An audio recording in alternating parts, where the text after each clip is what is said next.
falar sobre a Ana, que devolveu seu filho ao Senhor.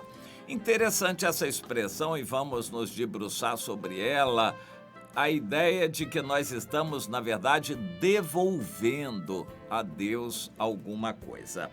Ela pediu a Deus um filho e não foi provavelmente uma nem duas vezes. Ela passou muito tempo pedindo a Deus um filho.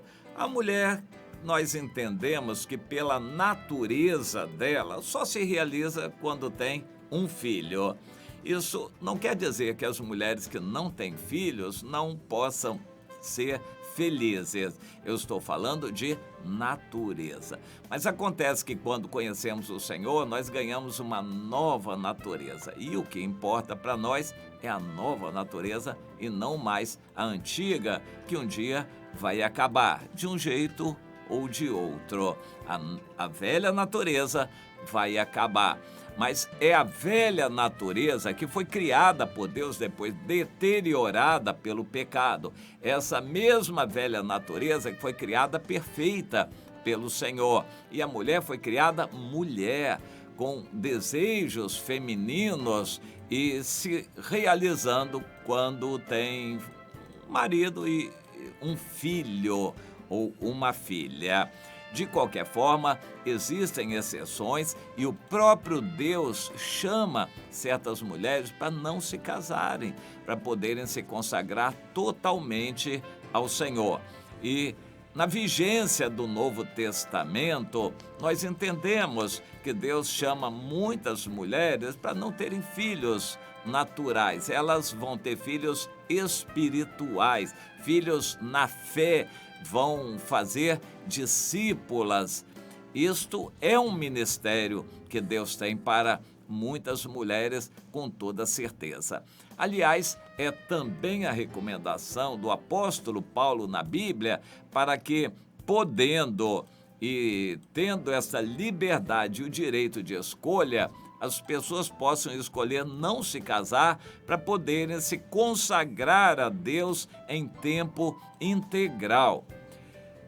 A Ana estava no Antigo Testamento. Ela não conhecia essa ideia de ser uma missionária, de viver para Deus, não ter filhos. Ela não tinha esta concepção. A antiga aliança previa que um dos sinais de bênção era ter filhos. E não ter filhos, aparentemente, era um sinal de maldição de Deus. Portanto, a Ana estava amaldiçoada. Todas as pessoas que olhavam para ela diziam, pobre dela, o marido arranjou até uma outra, porque para não ficar sem filhos, o marido dela arranjou outra. Olha lá, pobre dela, dessa Ana. Claro que ninguém a via como um exemplo. E o coração dela, que amava a Deus, as pessoas também não viam. As pessoas não veem o que está no nosso coração, elas só veem o fruto da nossa vida e o nosso exterior. E se nós amamos muito o Senhor, as pessoas vão ver frutos do nosso trabalho, porque Jesus diz que é pelo fruto que se conhece a árvore. Mas se nós dizemos que amamos muito o Senhor e não há fruto nenhum, nós não falamos de Jesus para ninguém. Não há filho na fé nenhum e não há frutos do nosso trabalho. A gente vai conseguir provar que ama a Deus dessa maneira? Não, se a gente ama, certamente vai haver algum fruto desse nosso amor ao Senhor. A Ana amava a Deus. No entanto, nós entendemos que foi uma provação de Deus tê-la privado por algum tempo de ter filho, para que ela pudesse entrar quase que num pânico, num desespero, que a levou a uma angústia tal que fez com que ela fizesse um voto, e foi um voto radical, um voto duro. Ela disse, Senhor, eu já não aguento mais viver, a minha vida não tem mais sentido. O Senhor me dê um filho, ou então me leve. Ela deve ter falado qualquer coisa assim ao Senhor. Senhor, me dê um filho. Se o Senhor me der este filho, eu vou devolvê-lo ao Senhor. Eu vou devolvê-lo ao Senhor. para ele ser um nazireu, um consagrado a Deus todos os dias da sua vida. Se o Senhor me der um filho, eu vou devolvê-lo ao Senhor. Bom, isso aconteceu. Por causa desse voto, o sacerdote Eli deu uma palavra profética, ela realmente concebeu, dali a algum tempo, ela voltou e apresentou o filho, talvez com uns 2 anos, entre 2 e 4 anos, depois que tinha desmamado, provavelmente aos 2 anos. Ela levou o filho e entregou. O sacerdote, este filho foi o que eu pedi a Deus. Eu fiz um voto e estou aqui para cumprir o meu voto. Deve ter sido duro aquele voto, cumprir aquele voto. A despedida. A Ana deve ter chorado muito quando se despediu do Samuel, entregando, mais ou menos aos 2 anos, o Samuel ao Senhor, e teve que se despedir dele. Aquilo deve ter doído muito no coração dela, mas ela sabia que brincar com Deus não dá. Lidar com Deus é coisa séria. E ela fez um voto, queria cumprir o voto. Ela pediu e quando compareceu perante o Senhor, ela disse: sacerdote, eu sou aquela mulher e eu fiz um voto a Deus. Agora estou aqui para cumprir o voto, porque Deus atendeu a petição que eu fiz. Pelo que eu também trago este menino agora como que devolvido ao Senhor por todos os dias que ele viver. E a seguir cantou um cântico de louvor ao Senhor.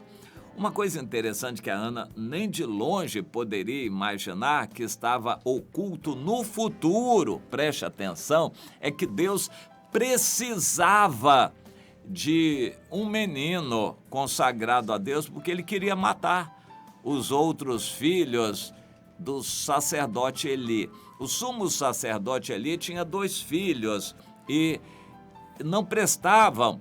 E Deus, que vê o futuro e sonda os corações, já tinha declarado que aqueles filhos não prestavam e estavam destinados a serem mortos. Então Deus precisava de um outro sumo sacerdote. Portanto, o Samuel seria dado ao sacerdote Eli para ser adotado. E o sumo sacerdote Eli adotou o Samuel como filho. O Samuel foi criado como um sacerdote por família, já era um levita, mas ele foi adotado pelo sumo sacerdote e passou a ser um sacerdote. E depois exerceu ele as funções de um sumo sacerdote para o povo de Israel.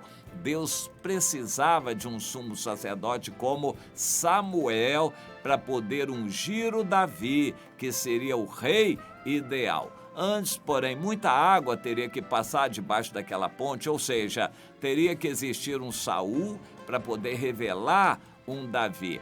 Tudo começou com o Samuel, e o Samuel não podia ser uma pessoa qualquer, ele teria que ser alguém totalmente consagrado a Deus. Mas uma mulher, para entregar um filho assim, totalmente consagrado a Deus, tem que fazer um voto quase de loucura, que foi o que a Ana fez. Mas por isso Deus aprovou, para que ela fizesse um voto daqueles. Procure entender essa situação. Deus às vezes nos leva para situações de aperto, para podermos depender de um milagre. Então Ele vai fazer um milagre. Muitas vezes Deus nos aperta de uma tal maneira que só um voto desse tipo que Ana fez vai nos capacitar a podermos estar naquela posição que Deus quer, porque naturalmente nós não chegaríamos lá. Por nós mesmos, nós nunca seríamos aqueles que Deus quer que sejamos. Só num ambiente desses de extremo aperto, de loucura quase, é que vamos estar na condição que Deus quer. Infelizmente, tem sido assim, mas Deus, como nos fez e nos conhece, sabe como nos tratar também, e Deus prepara as circunstâncias para que possamos fazer o que a Ana fez. Pois ela louvou ao Senhor, e o louvor dela, o cântico dela no capítulo 2 é muito lindo, ela manifesta um entendimento da situação e como Deus a tinha honrado. Depois ela teve mais 5 filhos, ou, segundo a interpretação, mais 4 filhos, 5 seria com o Samuel. O fato é que Deus deu muitos outros filhos para ela se alegrar. Mas quem alegrou mais, com toda certeza, foi o Samuel, que foi aquele homem de Deus e que nunca se esqueceu da mãe. É claro, Deus quer fazer isso com você, quer o melhor, mas você tem que deixar o que é do mundo, o que você tem agora. Você está disposto a deixar tudo que você tem, emprego, casa, família, sonhos, para que Deus possa usar a sua vida? Você está disposta, minha irmã, a ser totalmente consagrada a Deus, abrindo mão de todos os seus sonhos? Pense nisto e, claro, fale isto com Deus. Gráfica